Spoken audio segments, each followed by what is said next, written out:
Bonjour à tous et bienvenue sur ma page YouTube. Surtout, n'oubliez pas de vous abonner pour ceux qui ne l'ont pas encore fait. Aujourd'hui, je suis devant vous pour vous parler des qualités d'un chercheur ou d'une chercheuse.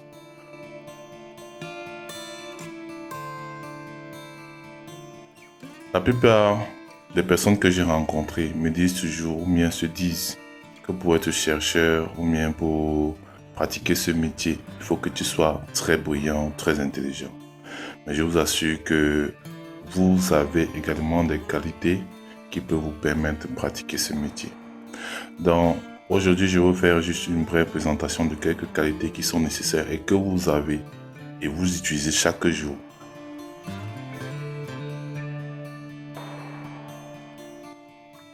La première qualité, c'est la passion.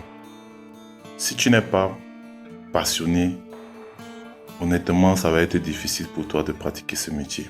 La passion est ici un critère primordial en ce sens où elle te permet d'avoir la force et l'amour de l'activité que tu mènes. Ça te donne une certaine force de te lever chaque matin et maintenant de te dire tu vas découvrir ou bien tu vas chercher à résoudre ce problème aujourd'hui ou demain. On va parler d'une autre star du Paris Saint-Germain qui a un peu marqué son monde pendant son passage, c'est Ronaldinho. Comment c'était de l'avoir dans son vestiaire? Parce que tout le monde en parle comme étant un gros fêtard, quelqu'un qui kiffe autant la fête que le foot. Comment c'était d'avoir Ronaldinho tous les jours dans son vestiaire? Il m'a réappris quelque chose, que le foot c'était du plaisir. J'étais à Paris et j'étais tombé dans une certaine... on était tous tombés dans une certaine forme de le foot c'est sérieux. T'es payé donc c'est sérieux son travail. Et lui il arrivait avec la banane. Chaque fois, hey, Douda, plaisir. Il arrivait tout le temps avec le plaisir, il faisait la fête. C'est vrai qu'effectivement, il faisait la fête, mais il était tellement bon sur le terrain. Gaucho, son prénom c'est Ronaldinho Gaucho. Il a expliqué Gaucho, c'est les paysans, quoi. Enfin, c'est très pauvre. Donc il me dit, t'imagines maintenant, je joue au foot, je suis payé, c'est top. Généralement, cette passion peut survenir lors des excursions, des voyages. Vous avez vu quelque chose, vous avez observé un phénomène, vous avez observé une personne pratiquer quelque chose et ça vous intéresse. C'est pour ça que je conseille beaucoup d'avoir cette passion-là. Il est plus facile pour vous d'exercer dans un métier qui vous passionne que d'exercer dans un métier où vous êtes juste là pour avoir un gagne-pain. C'est deux situations complètement différentes, je vous assure.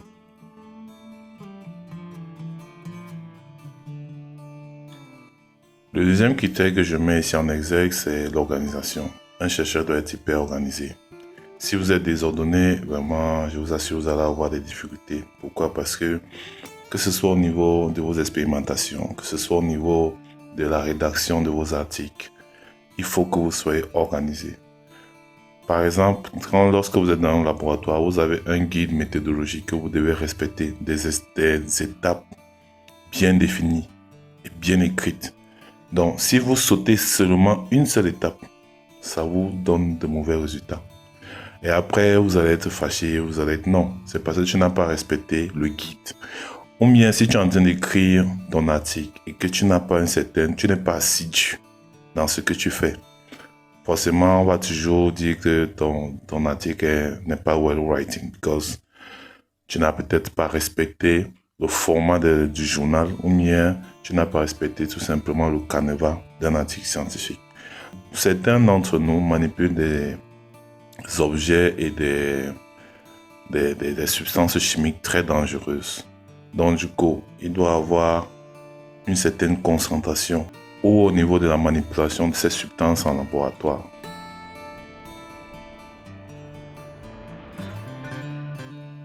Le troisième critère ici concerne beaucoup plus les enseignants. En fait, un enseignant doit être disponible.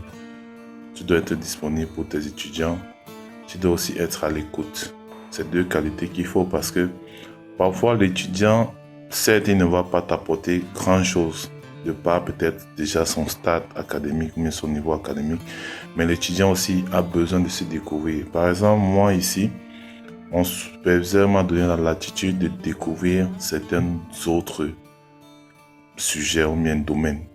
Je ne conseille rien, par exemple, à ce qu'on appelle nitrogen deposition, mais quand je suis arrivé, il m'a donné cette latitude-là d'écrire dans ce que je veux. Je me suis encore découvert d'autres talents. J'ai amélioré mes connaissances, j'ai improve mes skills.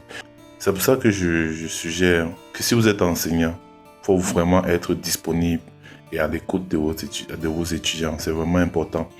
Mais par contre, l'erreur à ne pas faire, c'est confondre la vie professionnelle et la vie active, ou bien la vie de tous les jours. Parce qu'à un moment donné, vous perdez ce respect que l'étudiant a envers vous. Pour moi, je trouve inadmissible quand un enseignant se retrouve en train de boire la bière avec ses étudiants le soir. Bon, ça peut arriver une ou deux fois, peut-être parce que vous êtes... Mais fréquemment, non. C'est pas tout le temps que tu dois t'asseoir avec tes étudiants. Non, là, ce n'est plus être disponible ou bien être à l'écoute. Donc moi, je déconseille généralement les enseignants de tout le temps fréquenter les étudiants hors du cadre professionnel ou bien hors du cadre académique. C'est vraiment important de toujours garder ce respect-là entre l'étudiant et le chercheur. Cette admiration de la profession, pas seulement de la personne, mais de la profession.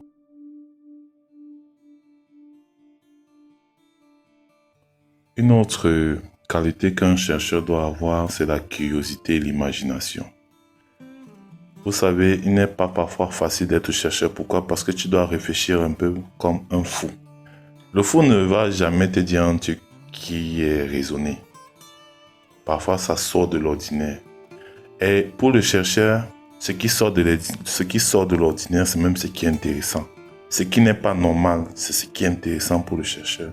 Donc, l'imagination et la curiosité sont deux critères très importants. Je me rappelle, j'avais passé pratiquement une semaine au laboratoire en train d'analyser mes données et je n'ai pas pu avoir un résultat fiable. Après avoir fait une semaine et demie d'analyse de données, ça m'avait donné, disons, le graphe que j'attendais était bizarre parce que on ne s'attendait pas à ce résultat-là. Alors que mon contexte, ou bien le contexte environnemental où j'avais collecté mes données était différent de ce où j'avais fait la précédente étude. Il y a eu un problème au niveau des analyses, ou bien il y a eu un problème au niveau de la machine. Et moi, par curiosité, j'ai dit non, attends un peu, je vais peut-être pousser un peu plus loin. Il peut avoir une raison. Il peut avoir une raison, quoi. Il peut avoir une raison.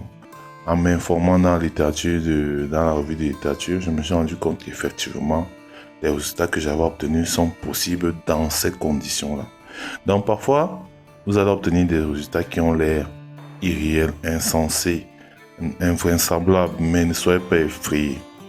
C'est ça même en fait le but du chercheur. Le chercheur est là pour donner des explications à quelque chose qui est incompréhensible à l'être humain ou mieux aux autres.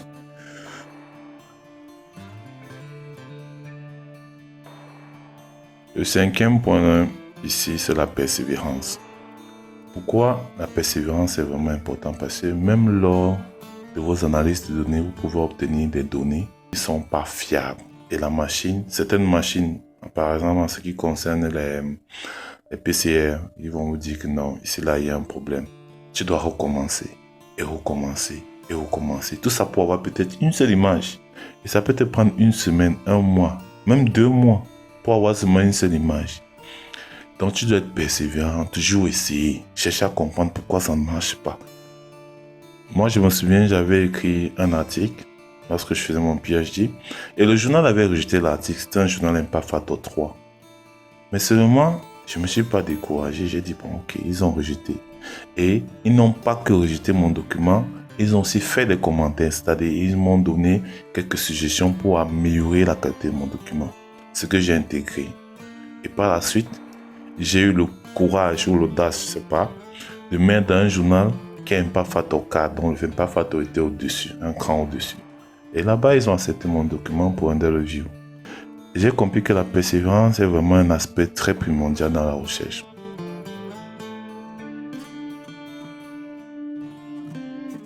Certes, oui, la passion et la motivation sont souvent liées.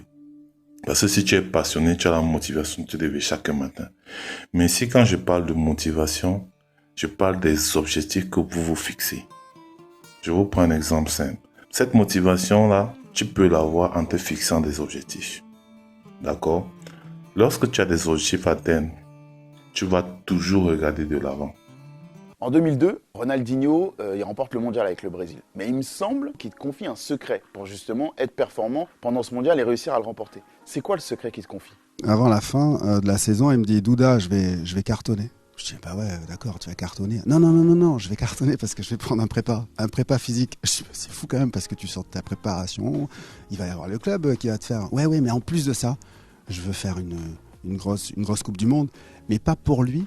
Il veut aider Ronaldo et Rivaldo. Il sait pertinemment que ça va être le petit colonel, ça va pas être le général ou le patron.